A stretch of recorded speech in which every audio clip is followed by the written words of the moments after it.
दोस्तों, थायराइड आज के समय में बहुत ही कॉमन सी प्रॉब्लम हो गई है। आज भारत में लगभग 4 करोड़ लोग इस बीमारी से परेशान हैं, जिसमें हाइपोथायराइडिज्म हर 10 में से एक व्यक्ति को है।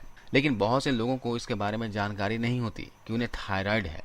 यह एक ऐसी बीमारी जिसे लोग सीरियसली नहीं लेते, जबकि इसे भी सीरियसली लेना चाहिए, क्योंकि इस बीमारी से भी शरीर को काफी ज्यादा नुकसान हो सकते हैं।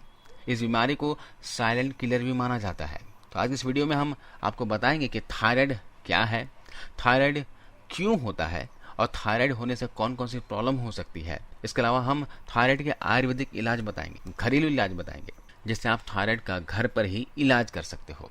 दोस्तों, थायराइड एक ग्रंथि है जो हमारी गर्दन के निचले हिस्से में होती है। ये ग्रंथि एक हार्मोन्स बनाती है जिसे थायरोक्सिन कहते हैं।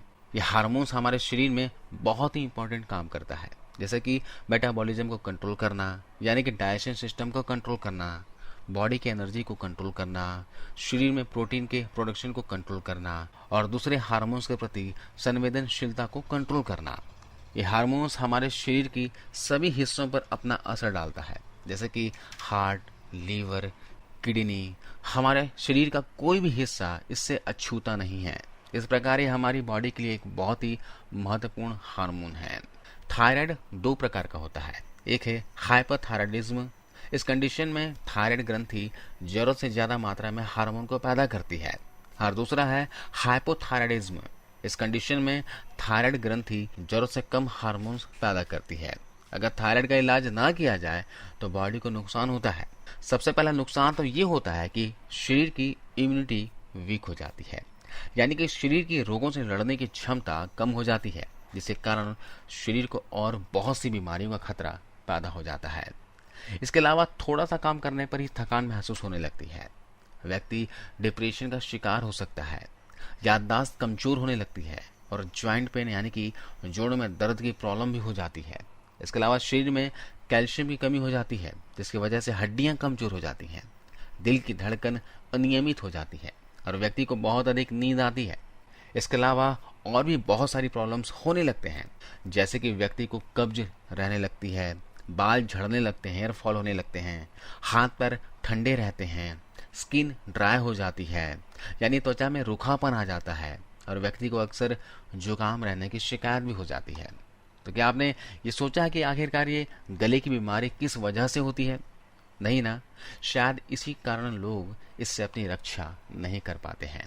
दोस्तों, ये ज़्यादा स्ट्रेस लेने की वजह से भी होता है, या फिर खाने में आयोडीन की कमी, या फिर आयोडीन के ज़्यादा इस्तेमाल से भी ये थायराइड की प्रॉब्लम होती है।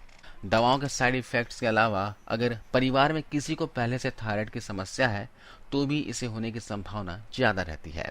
पुरुषों से ज़्यादा महिलाएं इस रोग का शिकार होती हैं। इसके अलावा कई बार ऐसा देखा गया है कि थायराइड उन महिलाओं को भी हो जाता है जिन्होंने हाल ही में बच्चे को जन्म दिया हो। हालांकि ये प्रॉब्लम कुछ ही समय के बाद आप ही आप ठीक भी हो जाती है, लेकिन यदि थायराइड लंबे समय तक आपके शरीर में हो तो उस स्थिति में आपको उसका सही से इलाज करवाना चाहिए। इसके अलावा किसी को अगर हाई बीपी की समस्या है, हाई ब्लड प्रेशर की समस्या है, तो उसे थायराइड होने की संभावना ज्यादा होती है। ऐसे व्यक्ति को अपने रक्तचाप का इलाज सही तरीके से कराना चाहिए ताकि उसे स्वास्थ्य संबंधी और भी प्रॉब्लम्स ना हो। इसके अलावा थायराइड डायबिटीज की वजह से भी होता है। तो अगर आपको थायराइड के सिम्टम्स हैं तो उसका इलाज आप घर पर कैसे कर सकते हो, चलिए उस पर गौर करते हैं। दोस्तों, एक रिसर्च से पता चला है कि विटामिन डी की कमी से भी थायराइड की समस्या हो सकती है। तो विटामिन डी पूरा करने के लिए आपको ज्यादा कुछ नहीं करना, सूर्य के संपर्क में आना है। जी हाँ, सुबह की सूर्य की रोशनी लेनी है, 15 मिनट धूप लेना है। इससे रोगों से लड़ने की क्षमता भी बेहतर होगी। और कुछ खाने वाली चीजें हैं जिसमें विटामिन डी भरपूर होते हैं, जैसे कि डेयरी प्रोडक्ट में विटामिन डी काफी मात्रा में पाया जाता है, तिल में विटामिन डी पाया जाता है, ऑरेंज में विटामिन डी काफी मात्रा में पाया जाता है। इसके अलावा अंडे की जर्दी में यानी पीले वाले भाग में विटामिन डी काफी मात्रा में पाया जाता है। यदि शरीर में विटामिन डी का स्तर बहुत कम है तो डॉक्टर से बात कर आप विटामिन डी का सप्लीमेंट भी ले सकते हो। इसके अलावा थायराइड की प्रॉब्लम से लड़ने के लिए एक विटामिन है जो हमारे शरीर की बहुत मदद करता है। वो विटामिन है vitamin B12। Vitamin B12 hypothyroidism से पीड़ित लोगों की मदद करने में विशेष रूप से महत्वपूर्ण है। विटामिन B12 की कमी को पूरा करने के लिए आप इन्हें डाइट में जरूर शामिल किया करें।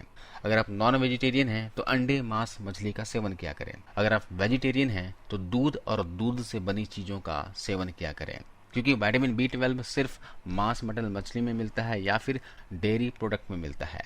इसके अलावा डाइट में आप अलसी के बीजों को जरूर शामिल करें। अलसी का बीज अच्छे फैटी एसिड से भरपूर होते हैं जो दिल और थायराइड के लिए अच्छे होते हैं। मैग्नीशियम और विटामिन से भरपूर अलसी का बीज हाइपोथायराइडिज्म से लड़ते हैं। जी हाँ, अलसी के बीजों को आप दो तरह से उपयोग कर सकते हो। एक तो रात को पानी में भिगोकर सुबह इसे खा सकते हो, या फिर अलसी के बीजों को रोस्ट कर लीजिए और खाना खाने के बाद 1 चम्मच अलसी के बीजों को थोड़े से मिश्री के दानों के साथ इसे ऐसे ही चबा चबा कर खा सकते हैं। पूरे दिन में आप ज़्यादा से ज़्यादा 20 ग्राम अलसी के बीजों का सेवन कर सकते हैं। दिन में 2 बार भी इसे लिया जा सकता है।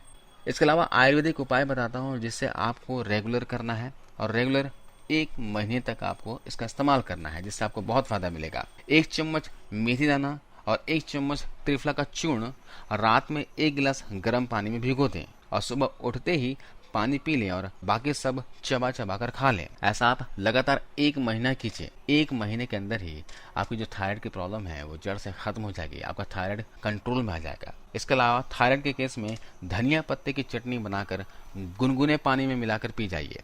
इसमें कुछ भी अलग से नहीं डालना है। धनिया के हरे पत्ते की चटनी बनानी है और 2 चम्मच चटनी 1 गिलास गुनगुने पानी में मिलाना है और इसे पी लेना है।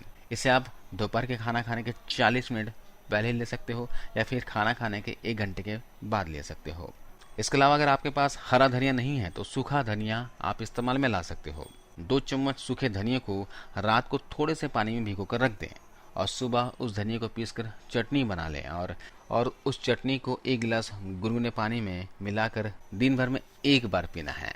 इसके अलावा कुछ परहेज है। परहेज में यह है कि आपको तला हुआ खाना नहीं खाना है, ज़्यादा चीनी भी नहीं खानी है, कॉफ़ी का सेवन भी कम से कम करना है और बंद गोभी और ब्रोकली भी नहीं खानी चाहिए और ऐसी चीज़ें नहीं खानी चाहिए जिसमें ग्लूटेन का इस्तेमाल किया गया हो और सोयाबीन से बने प्रोडक्ट भी नहीं खाने चाहिए।